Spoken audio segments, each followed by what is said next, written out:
ورائے کشن دی محمد زمانہ بلندر صلوات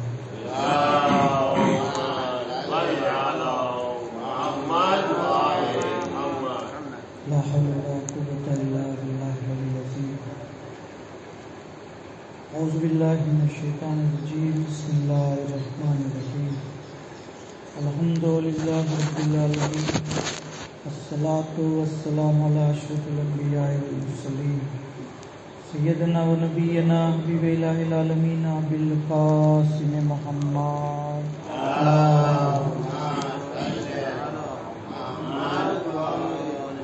صلى الله عليه وآله المعصومين سيما مولانا بقية الله في الأرضين ولعنة الله على أعدائهم أجمعين أما بعد بسم الله الرحمن الرحيم اللهم قل لوليك الحجة بن حسن صلواتك عليه وعلى آبائه في هذه الساعة وفي كل ساعة وليا وحافظا وقائدا وناصرا ودليلا وعينا حتى تسكنه أرضك طوعا وتمتعه فيها طويلا.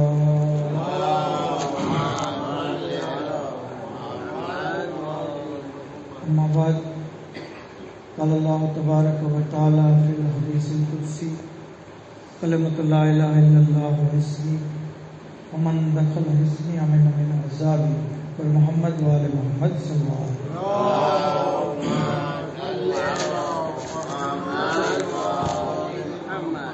અશરે કરામતના આખરી દિવસો ચાલી રહ્યા છે.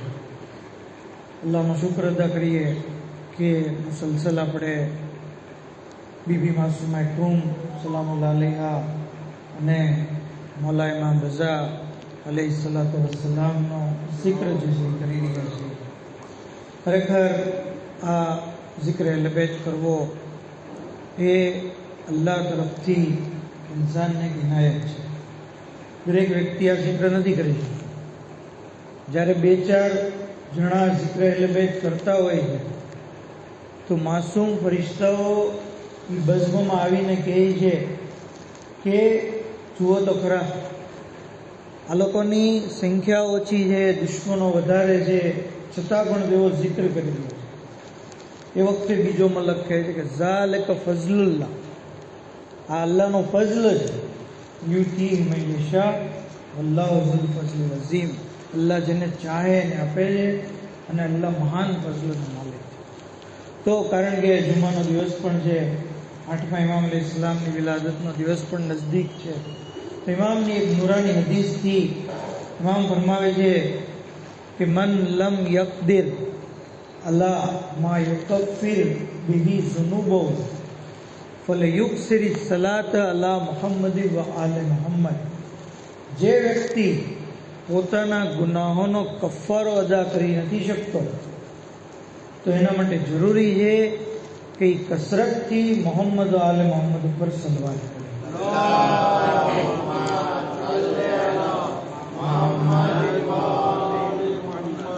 તો ઇન્સાન જે કોશિશ કરે કે વધારેમાં વધારે દુરૂદ પડે જેથી એના ગુનાહોની બક્ષિશ થઈ જાય. ગુનાહો કે જે ઇન્સાનને દુનિયાના આખિરતની પર અસર કરે છે. ઇન્શાલ્લાહ ક્યારેક મોકો મળશે તો બયાન કરશું કે આ ગુનાહ કે જે આપણે હલતા ચાલતા કરીએ છીએ એની કેટલી ખતરનાક અસરો થાય છે. ઘણી અસરો તો નસ્લો સુધી ચાલે છે. એટલે ઇન્સાને જે બહુ કાળજીપૂર્વક જે પોતાની જિંદગી પસાર કરવી. કારણ કે ઇમામની મશહૂર અને મારૂફ હદીસ કે આપ જ્યારે પોતાની ઐતિહાસિક તારીખી સફર નિશાપુર જ્યારે પહોંચ્યા તો નિશાપુરના લોકોએ આપને કીધું, પૂરી હદીસ પૂરું મંઝર અગર બયાન કરું તો 24,000 લોકો હતા કે જે કાગળ અને કલમ લઈને બેઠા હતા એ ઇંતજારમાં કે ઇમામ કોઈ હદીસ બયાન કરે અને અમે લખી લઈએ. બરાબર, આજનો જમાનો તો અલગ જ છે. બરાબર, લખવાની તો કોઈને જે છે એ ચિંતા જ નથી. લખવાનો સ્વભાવ ઘણો બધો છે. ઇન્સાન જે લખે, હદીસો લખે, હદીસોની ડાયરી બનાવે. એક હદીસ લખેલી હશે એ જહન્નમની આડે પડદો બનીને આવશે. ઇન્સાન જે લખે, માસૂમના કલામ લખે, સમય કાઢે અને જે પોતાની આખેરતનું વાંચું બને. કહે છે કે મોલા તમે તમારા આબાએ તાહેરીનથી કોઈ એવી હદીસ બયાન કરો. એ વખતે ફરજંદ રસૂલ જે એ પોતાની અમારીમાંથી જે એ પોતાનું સરે મુબારક જે બહાર લાવે અને કહે છે કે મને મારા પિતાએ કીધું, એમને એમના પિતાએ કીધું. એક પછી એક ઇમામોના સિલસિલાને ઇમામ જે છે એ અલ્લાહના રસૂલ સુધી લઈ જાય છે. ત્યાં સુધી કહે છે કે અલ્લાહના રસૂલે ફરમાયું કે એમને જિબ્રાઈલે કીધું અને જિબ્રાઈલ જે ફરમાવે છે કે અલ્લાહ તબારક તઆલાએ ફરમાયું કલમતુ લા ઇલાહા ઇલ્લલ્લાહ હિસ્ની, લા ઇલાહા ઇલ્લલ્લાહનો કલમો મારો કિલ્લો છે. અમન દખલ હિસ્ની, જે આ કિલ્લામાં આવી ગયો અમેન અમીન અઝાબ, એ મારા અઝાબથી સુરક્ષિત થઈ. મતલબ કે ઇન્સાન જે લા ઇલાહા ઇલ્લલ્લાહ પડશે, લા ઇલાહા ઇલ્લલ્લાહને દિલથી માનશે, એની ઉપર ઈમાન લાવશે તો આ લા ઇલાહા ઇલ્લલ્લાહનો કલમો ઇન્સાનને અલ્લાહના અઝાબથી સુરક્ષિત કરી દેશે. મતલબ કે જહન્નમથી બચાવશે, જન્નતમાં દાખલ કર્યું છે. તમામ લોકો જે છે એ આ હદીસ સાંભળીને રાજીના રેડ થઈ જાય કે વાહ, આ તો બહુ સરસ વાત છે, કેટલી બધી ફઝીલત લા ઇલાહા ઇલ્લલ્લાહ. એ વખતે ઇમામ અલૈહિસ્સલામ કહે છે કે એની અમુક શરતો છે. બિશરતહા વ શુરૂતહા વ અના મિન શુરૂતહા, અને એમાંથી એક શરત હું છું. મતલબ કે જે વ્યક્તિ મને અલ્લાહ તરફથી મનસૂસ માનશે, મનસૂસ મિન અલ્લાહ, મને જે ઇમામુલ મુફ્તરજુ તાત માનશે, એટલે કે એવા ઇમામ કે જેની ઇતાઅતને વાજિબ અલ્લાહે કરી છે, મને જે માસૂમ માનશે, મને વસી રસૂલ માનશે, એ વ્યક્તિને લા ઇલાહા ઇલ્લલ્લાહ જ્યારે કહેશે ત્યારે એને લા ઇલાહા ઇલ્લલ્લાહ કહેવું ફાયદો પહોંચે છે. તો આ રીતે ઇમામ અલૈહિસ્સલામે વાઝે કરી દીધું કે વિલાયતના અકીદા વગર, ઇમામતના અકીદા વગર તૌહીદનો અકીદો ઇન્સાનને જુદી ફાયદો નથી પહોંચતો. ભલે પછી જે લોકો, મતલબ કે ઇમામની વિલાયત ઇમ્પોર્ટન્ટ છે. આ ચીજ આપણે સમજી લેવી જોઈએ, બહુ ઇમ્પોર્ટન્ટ છે કે વિલાયત અને ઇમામત વગર આપણે કોઈથી ઇમ્પ્રેસ ન થવું જોઈએ. ઘણા લોકો જે લોકો વિલાયત અહેલે બેતમાં નથી માનતા, બરાબર, એ લોકોની વાતોમાં આવી જાય છે, એ લોકોથી ઇમ્પ્રેસ થઈ જાય છે, એ લોકો કેટલા નેક છે. ભલે ને ત્યાં સુધી જે અગર 8મા ઇમામની વિલાયત નથી તો એ નજફ જાય તો એને કોઈ ફાયદો નથી, કરબલા જાય તો પણ એને જજી કોઈ ફાયદો નથી. સમજી ગયા ને તમારી કે વિલાયત 8મા ઇમામની વિલાયત છે એ ઇમ્પોર્ટન્ટ છે. 8મા ઇમામ જે એટલે તો ઇમામે ચોખ્ખું કીધું એની અમુક શરતો છે, એમાંથી એક શરત નથી. ગયા વખતની તકરીરમાં આપણે કીધું હતું કે જે કબ્રની અંદર એક વ્યક્તિ મુનકિર નકીર સવાલ પૂછે, 7 ઇમામ 6 ઇમામ સુધી 7 ઇમામ સુધી માનતો, પણ 8મા ઇમામને નહોતો માનતો. હવે કોઈ ઇમામના ફઝાઇલ, ઇમામના મનાકિબ, ઇમામનો મકામ જાણ્યા પછી પણ ઇમામથી બુગ્ઝ રાખે, ઇમામથી અદાવત રાખે, ઇમામથી દુશ્મની રાખે, તો પછી એ લાખ નમાઝ પડે, લાખ રોજા રાખે, લાખ ઝિયારતો કરે, એને પછી કોઈ અમલનો ફાયદો પર મોહમ્મદ આલ મોહમ્મદ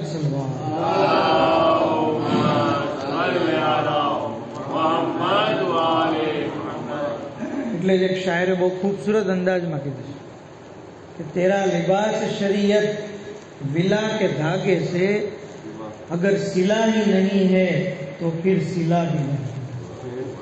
શરીયતનો કોઈ પણ અમલ કરો વિલાયતના રંગમાં હોવો જોઈએ, તમારી હાથે બનાવેલો ન હોવો જોઈએ, બિદત ન હોવી જોઈએ.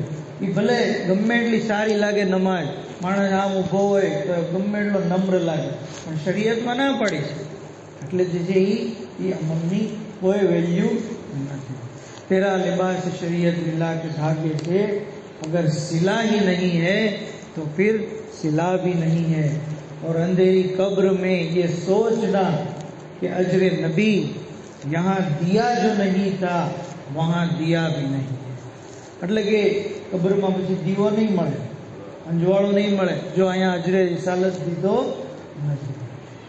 અને બગैर हुब्बे अली तूने जमाने में तवील उम्र गुजारी मगर जिया भी नहीं, तवील उम्र गुजारी मगर जिया भी नहीं, और अली वली के अदू और क्या सजा व तेरी, नमाज पढ़ भी रहा है मगर अदा भी नहीं, नमाज पढ़ भी रहा है मगर अदा भी नहीं। पर मोहम्मद आले मोहम्मद सल्लल्लाहु अलैहि वसल्लम।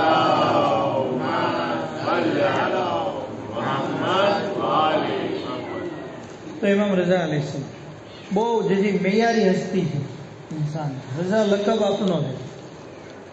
રઝા લકબ ઘણા લોકો એમ કે મામૂને આપ્યો છે, મામૂને નથી આપ્યો। ઇમામને આ લકબ મતલબ કે એક તો લકબ આપણે ઇમામને આપી નથી શકતા, બરોબર। મામૂન તો દૂરની વાત, એ તો દુશ્મન હતો। આપણે મોહિબ તરીકે પણ ઇમામને કોઈ લકબ આપી નથી શકતા। ઇમામને લકબ અલ્લાહ તરફથી દેવામાં, અલ્લાહના રસૂલ જે આપે, બાકી જે એ કોઈને ઇખ્તિયાર નથી કે પોતાની રીતે જે છે એ લકબ બનાવે। એ જગ્યાએ રઝા શા માટે કીધું કે ઇમામ રઝા અલૈહિસ્સલામ પોતે અલ્લાહની તૌહીદ, પૈગંબરની રિસાલત અને આઈમ્માની વિલાયત અને ઇમામત ઉપર રાજી હતા, એટલે એમને જે આ લકબ રઝા કહેવામાં। એક રિવાયતમાં છે કે આપનાથી દોસ્તો અને દુશ્મનો બધા રાજી હતા, એટલે જે ઇમામને રઝા લકબ દેવામાં। તો દોસ્તો રાજી હોય તો સમજાણો, બરાબર, પણ દુશ્મન જે છે એ રાજી હોય, એ આઠમા ઇમામની જે છે એ ખાસિયત હતી કે દુશ્મન પણ આપનાથી રાજી હોય। હદીસની અંદર છે કે અગર કોઈ ચાહે કે કયામતના દિવસે અલ્લાહ જે છે એને એવો બનાવે કે એના દોસ્ત ને દુશ્મન બધા એનાથી રાજી થઈ જાય, તો પછી એના માટે જરૂરી છે કે એ ઝિલકાજ મહિનાની અંદર રવિવારની નમાજ, રવિવાર જે 2 દિવસ પછી, એક રવિવાર તો ચાલ્યો છે, આ રવિવારની નમાજ જે છે ઇન્સાન પડે તો દોસ્ત પણ રાજી થશે, દુશ્મન પણ રાજી થશે। અને એ સિવાય પણ એના ઘણા બધા ફાયદા છે, ઇન્શાઅલ્લાહ મોકો મળશે તો બયાન કરું છું। તો કહે છે કે ઇમામ અલૈહિસ્સલામ માસૂમ છે, ઇલ્મે ગૈબના માલિક છે। ઇલ્મે ગૈબ મતલબ કે જે ચીજ લોકોને જે ખબર નથી હોતી, ઇમામને ખબર હોય છે, લોકોને એ ખબર નથી। પણ કેટલા એવા વાકિયાત મળે છે, જેમ કે એક રિવાયતની અંદર મળે છે, કિતાબ મદીનતુલ માજીઝમાં જ છે, કહે છે કે એક શખ્સ ઇમામની ખિદમતમાં આવે છે, એમ સમજીને કે ઇમામ તો ભાઈ બહુ હોશિયાર માણસ છે, બહુ અઝીમ હસ્તી છે, અને આવીને ઇમામની ગુફ્તગુ સાંભળે, ઇમામની મજલિસ સાંભળે છે, ઇમામની વાતચીત સાંભળે છે। વાતચીત કરતા કરતા ઇમામ કહે છે કે અગર અલ્લાહ કોઈ મોમિનને કોઈ મુસીબતમાં નાખે, કોઈ બીમારીમાં મુબ્તલા કરે, કોઈ તકલીફ આપે, અને એ મોમિનની મુસીબત ઉપર સબ્ર કરે, હાયવોય ન કરે, તો અલ્લાહ એને 1000 શહીદોનો સવાબ આપે। આ શખ્સ કહે છે કે વાતચીત તો આ મુદ્દા ઉપર હતી જ નહીં, વાતચીત તો બીજા ટોપિક ઉપર ચાલતી હતી, અને ઇમામે વચમાં આ વાત કેમ નાખી? મતલબ કે ઇમામને વાત કરતા નથી આવડતી, ઇમામને વાત કરતા નથી આવડતી, કે વાત બીજા ટોપિક ઉપર હતી, એમાં આ વાત આવી। બીમારીનો તો કોઈ જિક્ર જ નહોતો, મુસીબતની તો કોઈ વાત જ નહોતી।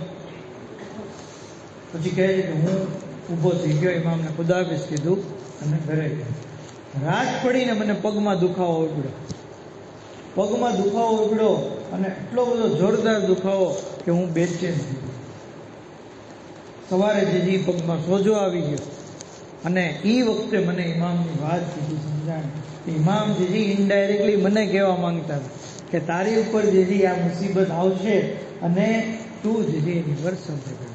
કહે છે કે ત્યાર પછી હું જ્યારે ઘરે પહોંચ્યો ત્યાં સુધીમાં તો મારા પગમાં જખમ થઈ ગયું મોટું, અને એની કેટલાય મહિના સુધી ટ્રીટમેન્ટ ચાલી, અને ત્યારે મને એ સારું થયું।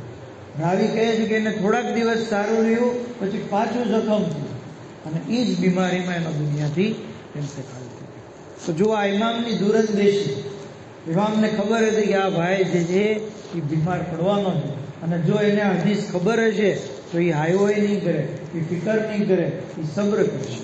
તો આવી રીતે ઇમામે ઇલ્મે ગૈબ પણ બતાવ્યું પોતાનું, અને ઇમામ અલૈહિસ્સલામે મોમિનને નસીહત પણ કરી દીધી। પર મોહમ્મદ આલે મોહમ્મદ સલ્લલ્લાહુ અલૈહિ વસલ્લમ।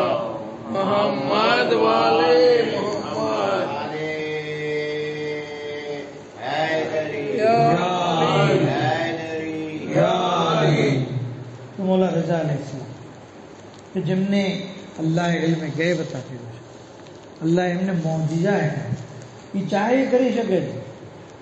જેમ આપણે આપણા ઝહેનમાં જે વિચારવું એ વિચારી શકીએ ને, એ જે આપણે વિચાર્યું એ આપણી ઝહેનની મખલૂક છે, એ આપણા દિમાગમાં બનાવેલી, કલ્પનામાં બનાવેલી મખલૂક.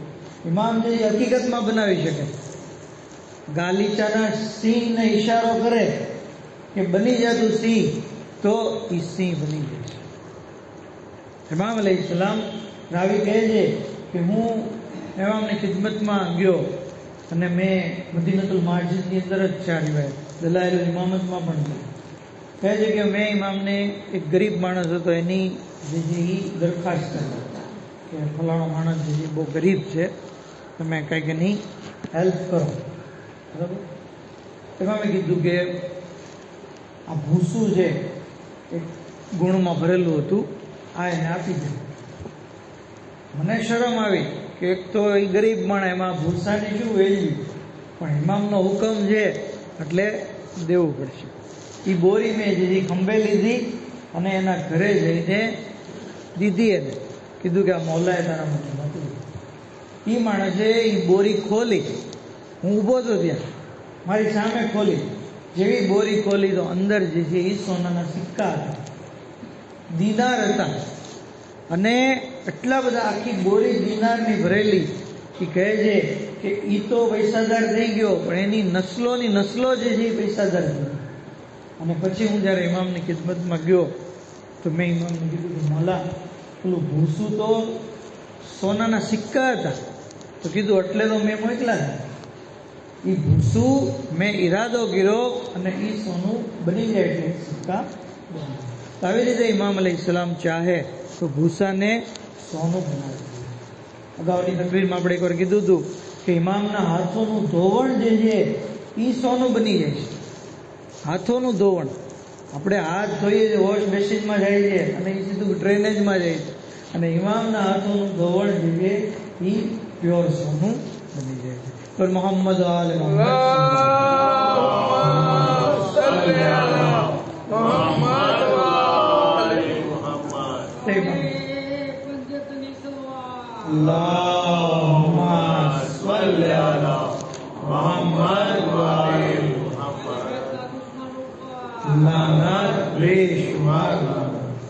તો મૌલા કે જેમની અઝમત, જેમની શાન, જેમની જેટલી ફઝીલત બયાન કરી એટલી ઓછી.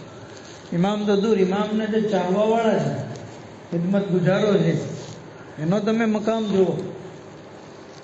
એ જ એક શખ્સ પોતાની ગરીબીની શિકાયત લઈને ઇમામની ખિદમતમાં આવ્યો. ઇમામે દીદી કીધું કે અમારી જૂતી જે લઈ જાય, અલ્લાહ તારી ગુરબતને દૂર કરશે. એ શખ્સ ઇમામની જૂતી લઈને બહાર નીકળ્યો. સામેથી મારૂફે કરખી મળ્યા. મારૂફ કે જે બિઝનેસ કરીને આવ્યા હતા અને વેપારનો જે નફો હતો એ બધો નફો એમના ઊંટો ઉપર, ઊંટોની મહાર એમના હાથમાં હતી. આ શખ્સને જોયો કે જૂતી લઈને જઈ રહ્યો હતો. કીધું કે ક્યાંથી આવે? તો કે ઇમામના ઘરેથી. કીધું આ જૂતી શું છે? તો કે ઇમામની જૂતી છે. મેં આવી રીતે ઇમામને કીધું તો ઇમામ જૂતી આવી. તો કે આને વેચીશ તું? તો કે હા. તો કે હાલે ઊંટોની મહાર તું લઈ જા. પેલો માણસ જે છે એ ઊંટોની મહાર લઈને ગયો. મારું ઇમામના ઘરે આવ્યા, જૂતી રાખી ઇમામની પાસે. કીધું કે મૌલા, મારે તમારી ખિદમત કરવી છે. મને તમારો ખાદિમ બનાવો, તમારા દરવાજાનો નોકર બનાવો. હું તમારા દરવાજે ઊભો રહી ગેટ કીપર બની જઈશ, દરબાન તમારો બનશે. એમાં મેં એને કબૂલ કર્યા. થોડા સમય પછી એક મુદ્દત ઇમામને ખિદમત કરી. સમુદ્ર સફર કરવાવાળા લોકો ઇમામની ખિદમતમાં આવ્યા. અને એમનો મસલો એ હતો કે કારણ કે સમુદ્રમાં તોફાન બહુ આવે છે. કહે છે કે અમે જ્યારે જઈએ છીએ તો તોફાનને લીધે અમારી જાન ચાલી જાય છે, અમારો માલ વયો જાય છે, અમે જેથી વેપાર ફાયદો નથી પહોંચાડતો. ઇમામની ખિદમતમાં આવ્યા કે જેથી આવીને આનો હલ તલાશ કરે. તે વખતે ઇમામ જેથી નહોતા. મારું મેં કીધું શું કામ છે? તો કે આવી રીતે કામ છે અમારે. કીધું કે હવે જ્યારે તમે સમુદ્રની સફર કરો અને તોફાન આવે તો દરિયાને મુખાતબ થઈને કહેજો, તને મારૂફના સરની કસમ તું પાછું ચાલી જાય. કિતાબની અંદર લખેલું છે કે આ લોકો જે છે રાજી થઈ ગયા અને સમુદ્રી સફર કરી અને જ્યારે તોફાનનો સામનો થયો એ આવી રીતે કીધું અને તોફાન જે છે એ ખુશ થઈ ગયા. તોફા અને હદિયા લઈને મારૂફની ખિદમતમાં આવ્યો. એ વખતે ઇમામ હાજર હતા. મારૂફનો શુક્રિયા અદા કર્યો. હદિયા તમને તોફો તમે જે બહુ સારું અમને શીખવાડી દીધું. ઇમામે કીધું ભાઈ તે શું શીખવાડ્યું એને? તો કે મોલા મેં આવી રીતે એને કીધું કે મારા સરની કસમ દેજે તમારું બીજી મુશ્કેલી દૂર થઈ. ઇમામે કીધું હવેથી આમ નહીં કરતો, હવેથી આમ જે છે એ નહીં કરતો. મતલબ મારૂફ કે જેણે મહિનાઓ ઇમામની ખિદમત કરી, ખુદાની નિગાહમાં એ સર જે છે એટલો એહતરામ વાળો થઈ જાય કે એના સરનો કોઈ વાસ્તો દઈ દે તો તોફાન જે છે ચાલી જાય છે. અગર ઇમામનો કોઈ વાસ્તો આપી દે, ઇમામના હકનો વાસ્તો આપી દે, ઇમામની કસમ અલ્લાહને આપી દે તો અલ્લાહ પણ જે છે ઇમામના તોફેલમાં બંદાઓની મુશ્કેલી એકદમ આસાન. ઘણી બધી જે છે ઇમામના તવસ્સુલની રીતો પણ છે. રમજાન મહિનામાં તો આપણે માશાઅલ્લાહ શબ્બે કદરના જે અમાલ કરીએ છીએ એમાં ઈ જ છે ને. ઇમામ રઝા અલૈહિસ્સલામનો વાસ્તો આપણે દઈએ છીએ. આવી જ રીતે ખુદ ઇમામ રઝા અલૈહિસ્સલામે પણ એક દુઆ તાલીમ કરી. 2 રકાત નમાજ પઢો અને નમાજ પછી એક દુઆ જે 10 વાર પઢો, કુરાન જે સર ઉપર રાખીને, અને ત્યાર પછી અલ્લાહથી લઈ અને 12મા ઇમામ સુધી દરેક નામ લેતા જાઓ 10-10 વાર, અને ત્યાર પછી તમારી દુઆ તલબ કરો. કઈ જગ્યાએ તમે તમારી જગ્યાએથી ઊભા થાઓ એ પહેલાં તમારી હાજત પૂરી થઈ. હાજત પૂરી થઈ જાય.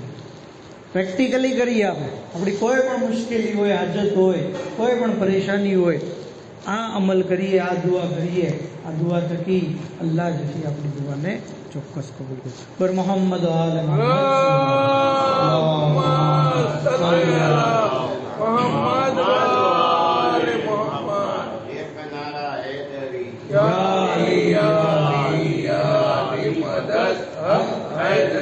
ઇમામથી તવસ્સુલ બહુ અસરકારક, બહુ અસરકારક. રજબ અલી ખૈયાર, તમે નામ સાંભળ્યું છે. એક મહાન જે છે એ બુઝુર્ગ થઈ ગયા, આરિફ થઈ ગયા. તો એમને અલ્લાહે જે છે ઇલ્મ અતા કર્યું. કોઈ હોઝામાં કે કોઈ મદ્રેસામાં ગયા નહોતા, પણ અલ્લાહ તરફથી એમને જે ઇલ્મ અતા. બરઝકી નિગાહ હતી એમને, બરઝકી નિગાહ. લોકો દરજીનું કામ કરતા હતા, રજબ અલી નામ હતું, પણ લોકો જે છે પોતાના મસલા એ પાસે સોલ્વ કરે. એક શખ્સ આવે છે, આવીને કહે છે કે મારા ધંધામાં બહુ નુકસાન છે. બિઝનેસમેન હતો, કહે છે કે બહુ નુકસાન થાય છે.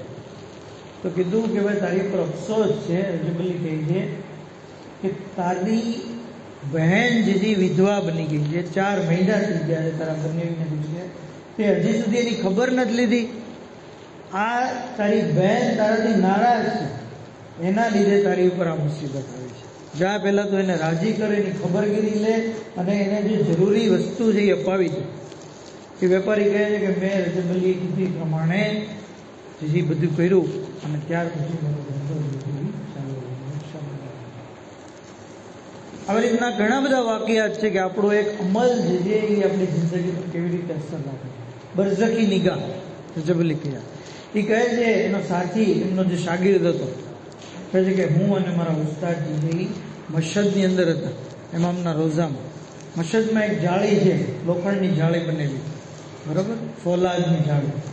કહે છે કે ત્યાં એક જવાન ચીખો પુકાર કરીને ગિરિયા કરતો કરતો ઇમામથી તવસ્સુલ કરતો હતો. અને ઇમામ રઝા અલૈહિસ્સલામને એમની વાલિદાનો વાસ્તો દેતો, જનાબે નજમા ખાતુન. એનો પણ મકામ, એમની પણ જે અઝમત છે, ઇન્શાઅલ્લાહ કાલે જે મોકો મળશે તો બયાન કરશે. કહે છે કે જનાબે નજમા ખાતુનનો વાસ્તો દેતો અને મૌલા રઝા મારી હાજત પૂરી કરો એવી રીતે દુઆ કરી.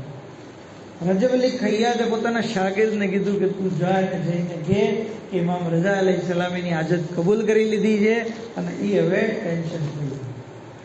કહે છે કે હું એની પાસે ગયો અને કીધું કે મૌલાએ તારી હાજત કબૂલ કરી છે અને તું હવે ચિંતા કર. કહે છે કે એ શખ્સે શુક્રિયા અદા કર્યો અને મેં પૂછ્યું કે આની શું હાજત હતી? કીધું કે એને એક છોકરી સાથે પ્રેમ થઈ ગયો અને એ ચાહે છે કે એની સાથે શાદી કરે, પણ એના મા બાપ માનતા નથી, છોકરીના મા બાપ માનતા નથી, અને જેથી આ શાદી કરવા ચાહે. પરિણામે એ ઇમામ પાસે આવ્યો અને કીધું કે મૌલા તમે જેથી કાંઈ જેથી અસબાબ થયો, અને ઇમામે જેથી એની હાજત કબૂલ કરી લીધી. તો આવી રીતે ઇમામ રઝા અલૈહિસ્સલામના દરવાજા ઉપર હાજત પછી તરત કબૂલ થાય છે. હરમે ઇમામ રઝા અલૈહિસ્સલામ એક એવી જગ્યા છે કે જ્યાં ઇન્સાન કોઈ પણ હાજત માંગે તો ઇમામનો વાસ્તો દઈને માંગે તો કબૂલ થઈ જાય છે. ત્યાં સુધી કે ઇમામ અલૈહિસ્સલામ આવા અઝીમુલ મર્તબત મકામ ધરાવે કે જેમનો વાસ્તો હોય તે દુઆ કબૂલ થાય, જે ચાહે તો ભૂસું સોનામાં બદલી જાય, ચાહે તો તસવીર શેરની બનેલી હોય એ હકીકતમાં બની જાય, ઇલ્મે ગૈબના માલિક હોય, જેમને વિલાયત તકવીની હાસિલ હોય, આવા અઝીમુલ મર્તબત ઇમામ જે છે એમના અખલાક કેવા.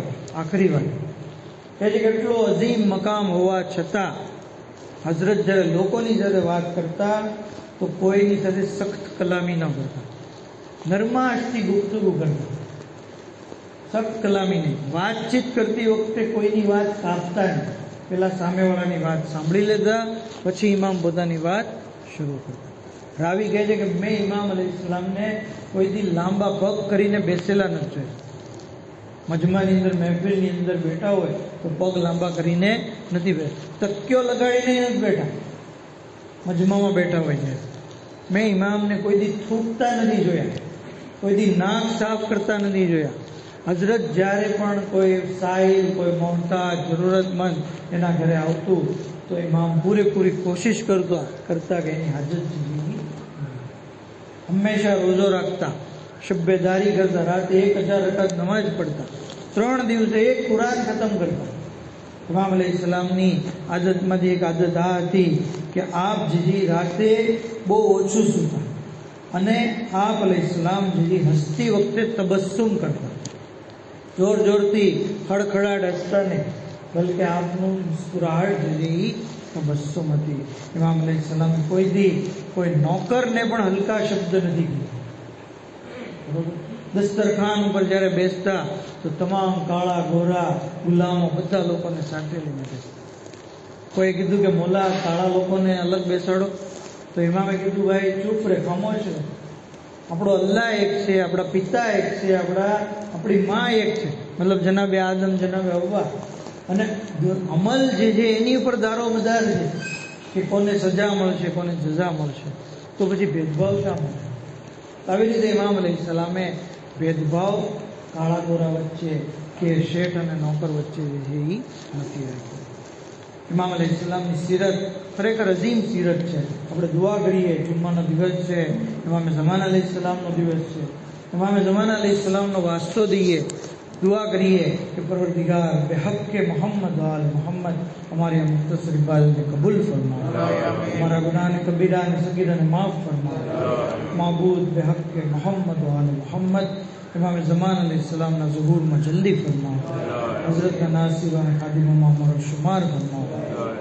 माबूद बेहक के मोहम्मद वाल मोहम्मद हमने सौने मौला रज़ा अलैहिस्सलाम ने बीवी मासूमा कुम की ज़ियारत नसीब फरमा. इलाही बेहक के मोहम्मद वाले मोहम्मद जन्नतुल बकी की तामीर में असबाब फराम फरमा, बीमारों ने शिफा कुल्ली अता फरमा, मरहूमीन ने मग़फ़िरत फरमा, शिया अली मुहिब्बा ने लगे जहाँ पर हो तमाम ने जान माल इज्जत आबरू की हिफाजत फरमा. इलाही बेहक के मोहम्मद वाले मोहम्मद हमारी तमाम नेक हाजतों में कबूल फरमा. वाह